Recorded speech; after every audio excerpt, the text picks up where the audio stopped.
Welcome to the Streets and People podcast, where we explore having more transport options that are less hassle to use. Hosted by Get Around Caboolture, we bring you 3 types of episodes. People and Projects share stories of change. Not Everyone Drives gives voice to non-drivers. Road Rules 360 unpacks road rules for people outside a car. Music by Grand Project, and let's make our Grand Project reimagining streets made for people. Today we're doing one of our People and Projects episodes. I am here in the studio with Emmanuelle Bugara. I know you, Emmanuelle, because you posted on social media that you were going to do a big trip around the world. You're really interested in walking and biking. So I thought, well, let's get you on the show. That sounds fantastic. You look like an amazing person who does interesting things, and I always like to talk with amazing people who do interesting things. Thank you for coming on the show. I'm here on Gubbi Gubbi country in Queensland in Caboolture, and my name is Wendy. Perhaps, Emmanuelle, you could say where you're calling from and what made you interested in active transport and traveling around the world. Thank you very much for having me in the show. I posted on social media. I wondered, is there anybody there? And yes, there are plenty of people interested in active mobility, just like me. I live in Lille, north of France. I like to move. I cannot say something else. I don't like to sit the whole day. I like to be outside. When I have to go somewhere, my first move is walking. If I have to go further, if I'm late, I am going to bike. If not,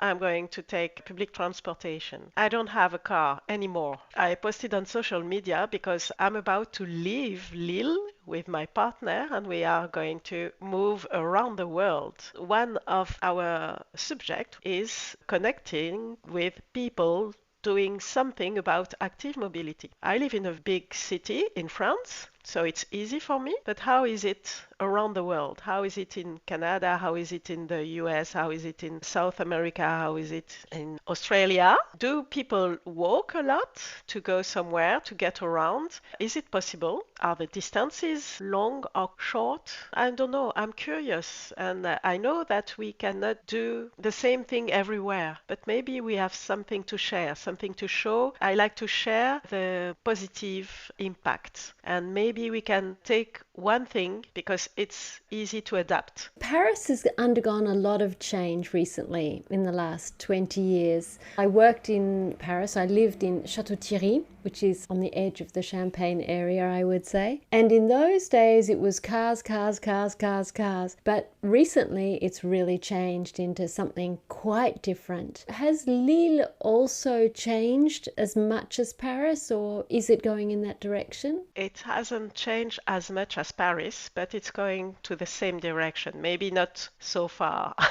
maybe a bit less, but there are plenty of works on the streets now to have more bike lanes and more trees and more pavements, larger, bigger for people walking. It's very nice. I like it because when I go outside, I see the works and I'm smiling. And I said to myself, maybe people think I'm crazy because I'm smiling in the problems, because when there are works on the street, you cannot go anywhere. You don't know where to go. But I'm smiling and I think, oh, it's going to be great. That's why I'm smiling. And Lille has become a very, very nice place. It's always nice. I like to live here. It's big but not too big. We can do everything, walking and biking. We've got also the bus, metro, tramway. I know I'm lucky because I live in the center of Lille, but it's not the same everywhere. I know that maybe 10, 15 kilometers in the countryside, they cannot take the bus. Maybe they cannot come to Lille without a car. It's really different. We cannot tell everybody you must do this. It's something we have to adapt to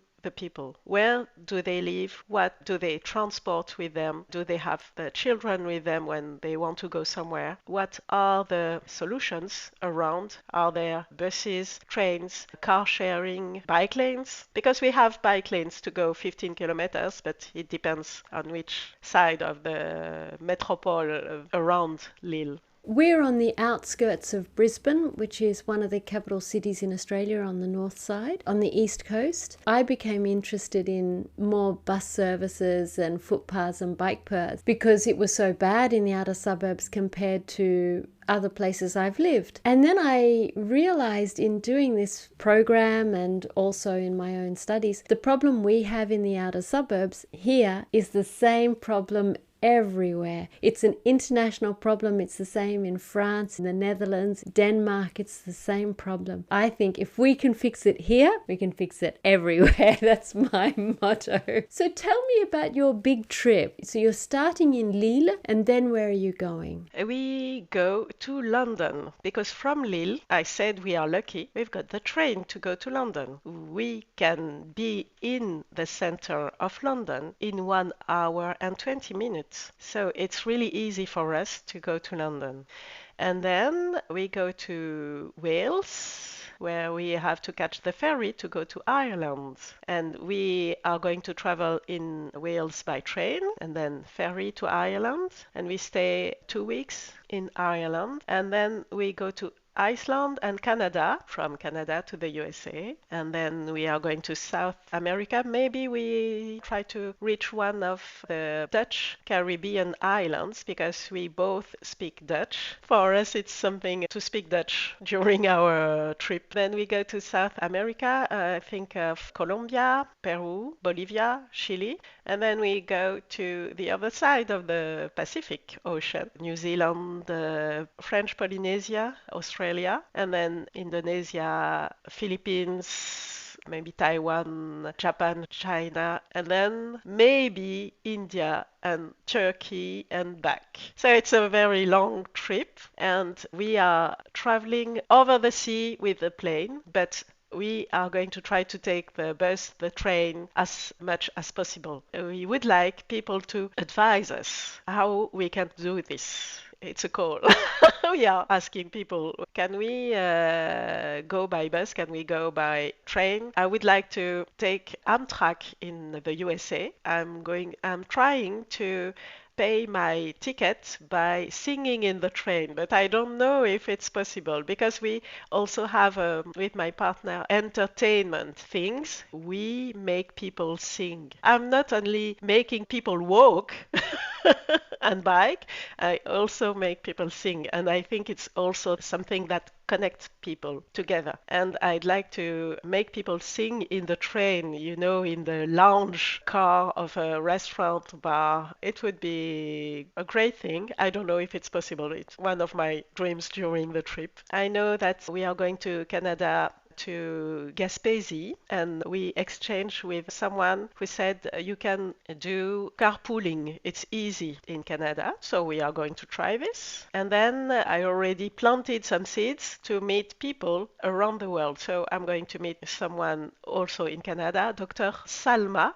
She is on social media. She's always trying to put people outside. Hey, are you stuck on your chair? Just go outside and take some fresh air, and it's easy to do. I'm going to meet Vanny in Cincinnati. I would like to go to New York, so I have also find someone in New York. So I found you in Australia, but I'm not sure we are going to Brisbane.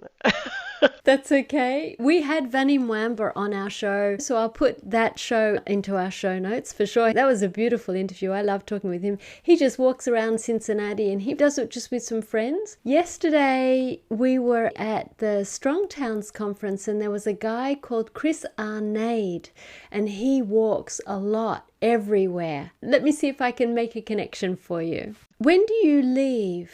We are about to leave. I don't know if I'm ready, but we are going to leave on the 1st of July. We have our train tickets, we have our ferry tickets, and we got our plane ticket to Canada. We are going to leave. And so how long do you expect this trip to happen? 1 year, maybe 1.5.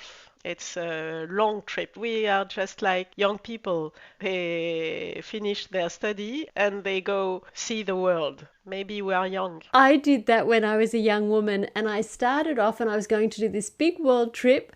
And then after a couple of weeks, I said, okay, I'm done now. I'm going straight to England. Oh.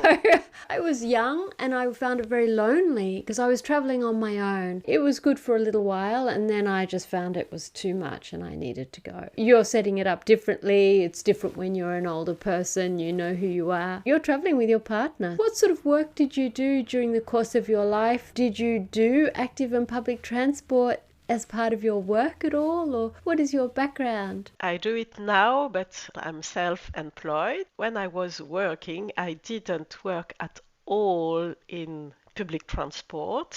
I worked 10 years in the same group of companies. It's a huge group in France and around the world too. It's retail about cars. So it has something to do with mobility. You were working selling cars in some way? No, it's a garage, some places where you can have your car repaired. I worked 7 years in the insurance department, the insurance of the activities, nothing to do with mobility. I worked maybe 2 years for a small business unit, what we called at this time, 12 years ago, new mobility. This means biking and electric mobility, everything around urban mobility, everything but motor cars. I saw the different types of bikes. I knew about cargo bikes before they were fashion. Maybe it was too early because this business unit doesn't exist anymore. We were the first to sell at big scale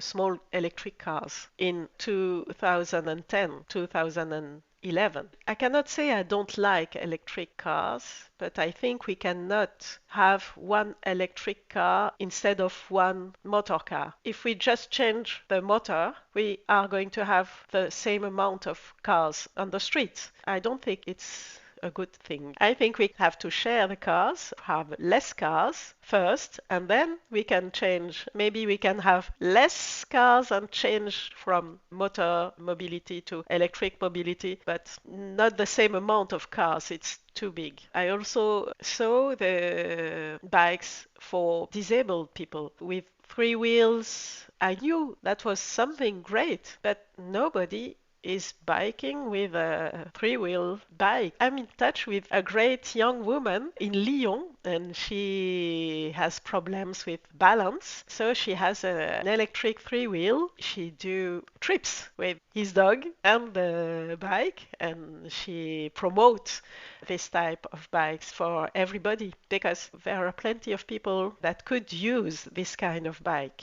Absolutely. I always recommend the tricycles for people who perhaps aren't so sure of their balance. Here where we are, there's a lot of seniors around, and I think it's perfect. They just want to be able to put a couple of things in their baskets. There's a guy who's very fit and healthy, and he has that as his car, and he puts a trolley on the back. He goes everywhere with it. He travels great distances with his e-trike. He's doing really well, and he doesn't have a lot of money, and this is just such a great way for him to get around. He goes to the markets, and I have a cargo e-bike, so I fill up mine. We often bump into each other, so this is the benefit of e-bikes and e-trikes. They're fantastic. I think sometimes what can happen with visionaries in companies, they start and then they're just a little bit too early. Yeah, it was too early because many of the things that were planted at this time, they grow now. In the meantime, we've stopped. We had offices near the airport in Lille, so it's a place where you have to go with your car. Not many buses, it was difficult, and when you were there for lunch, fortunately we had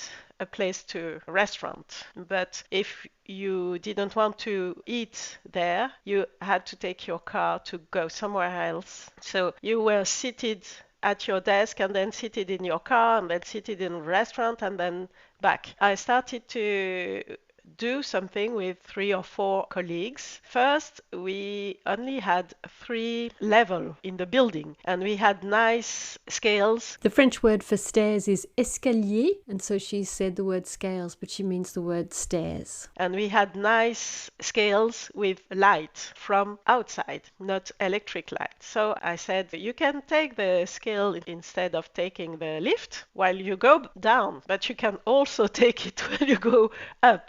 And then we began to say maybe we can have a walking pause before or after the lunch. We had a group, the place where we were, the SER, the industrial zone. So the group was, hey, walking in the industrial zone.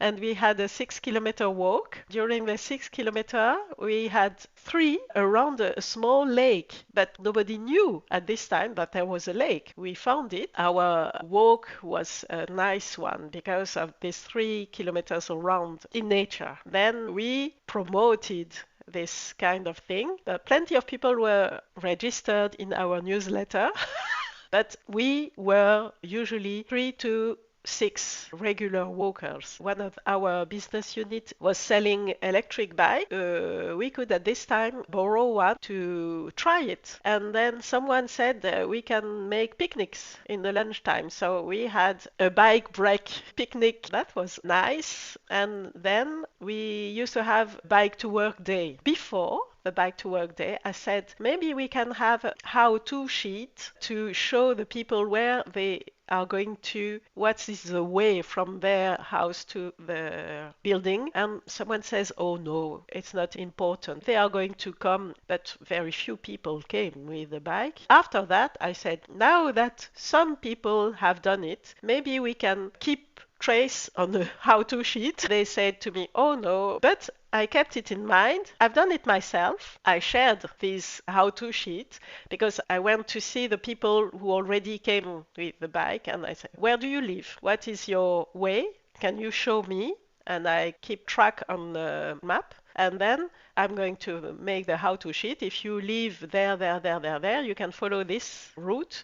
And then do you have some tips? Usually they said, oh, you must pay attention to this place because it's a roundabout, it's difficult, there are no bike lanes, and then you can stop here because the bakery is very good and you can have a nice sandwich for your lunch. I think it's really interesting to have this kind of thing. I kept it to myself because now with my work, I sell this type of thing because in my dream, I think that companies could have this kind of how-to sheet in the welcome book because it's going to promote something else than I'm going to work with my car. If we want people to do something else, we have to show that it's possible and we have to take them by hand.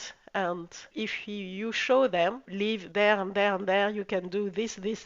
If you want, you can do your shopping when you're going back because you are going to go through this place. You can stop, you can have your bread because it's really important to have bread in France. So people say always, I have to go shopping. I don't have any bread for my family tonight. So if somebody is, which cities are you going to? Where do you arrive in Canada? We are landing in Toronto. We are landing on the 21st of July, I think. And we have to be in Gaspésie on the 5th August. So we have 5 days and we have to travel a long way because it's far away. But we can meet some people at this time. And then we stay 10 days in a place in a small holiday village in the woods. So it's a nice place. And then we go back to Quebec, Montreal. I would like to meet people from Quebec or Montreal because I know there are plenty of things there. And then we are going to the US. So I'd like to go to New York. From Montreal, I think it's the easiest. We might go to Detroit, but we are not sure because we can have a place to stay there. I already planned to go to Cincinnati. That was the first place I did. Oh, I want to go there because I want to meet people saying that walking is nice. And in a very big city in the US, I think it's interesting to see why, how they do that. And then we want to end our trip in New Orleans. So we are going down, maybe through Nashville, and that's all for the United States, but maybe we are going to change a bit Nothing is sure because we don't have train ticket, we don't have nothing. Just we have to say to the person in Detroit, are we going to Detroit or not? I thought it was interesting because we have seen a very nice film called Tomorrow, and they were speaking about changing things in Detroit, transition, urban farms and things like that, and I thought it was interesting to see. So maybe we are going to be able to do both New York and Detroit. New York is also something very special because it's very big, and I saw there were plenty of bike lanes, plenty of places to walk, and I know that the countryside in the US is something different. Maybe smaller cities and countryside you cannot do without a car. It's something we cannot imagine when we live in a place like Lille. We don't know yet for the cities in South America. We are not sure yet, but we know that it's going to be Colombia, Bolivia, Peru, Chile, Santiago, because it's where we have to take the plane. So we are going to be in Santiago. And then we are going to stay in Tahiti because we have already someone there. We can stay there. I don't know anything about mobility in Polynesia. And New Zealand, Australia, we met someone here in Lille from Melbourne. I also happen to know someone in Sydney, maybe both. And then we are going to Indonesia. In Japan, there is a very, very nice bike lane between islands. I'm sure I want to go there. My children have family in the suburb of Tokyo. I'd like to go to Taiwan. I met here in Lille a musician woman. She is from Taiwan and she works for the Orchestre National de Lille, just National Orchestra of Lille. She is from Taiwan and she travels a lot with the orchestra. So she said, I'm going to give you my tips.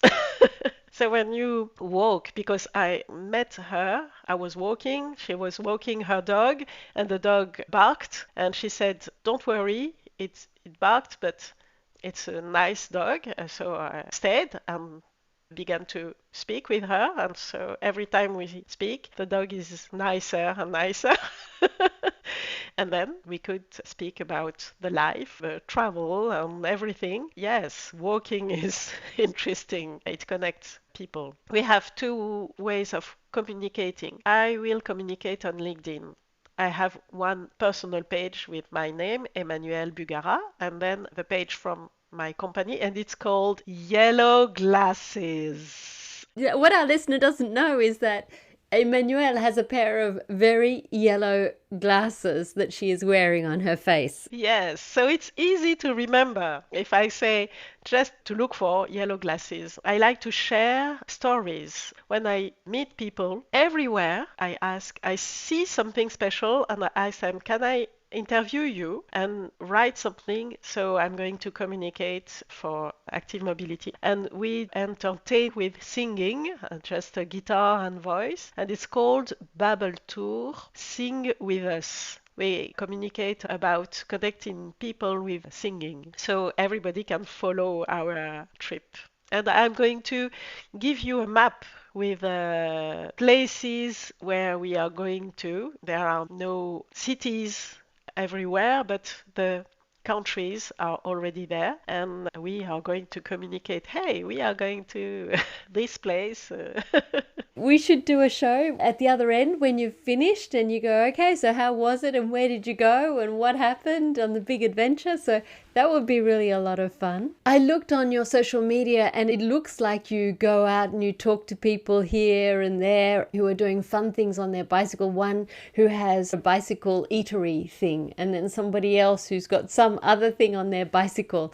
You like to talk with interesting people who are doing interesting things and creative things too. I think it's important to share the story, to show to other people. Before we close out, are there any final thoughts that you would like to share? Any closing remarks? Anything else you would like to say?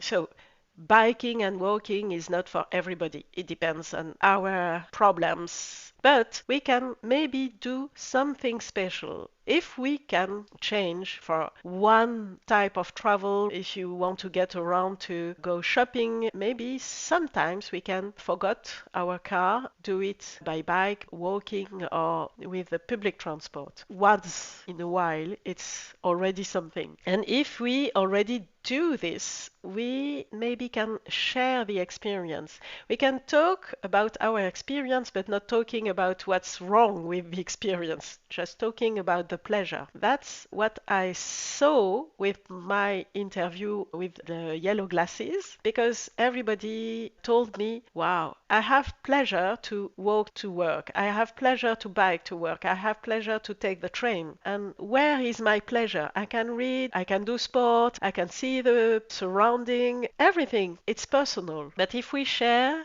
the pleasure we have, it gives the other something that attracts them. And they say, oh, it seems really nice. Maybe I could try it. I can also tell the people in charge administrative places in companies, give example. You cannot say to the people, just take the bike, just walk, and you always take the car. It's not good. If you show that you can do it regularly, not only with a journalist outside, it's great, because they are going to say, oh, okay, if he can do it, I can do it. I read something about a mayor in Italy. He began to walk because he thought he was too fat.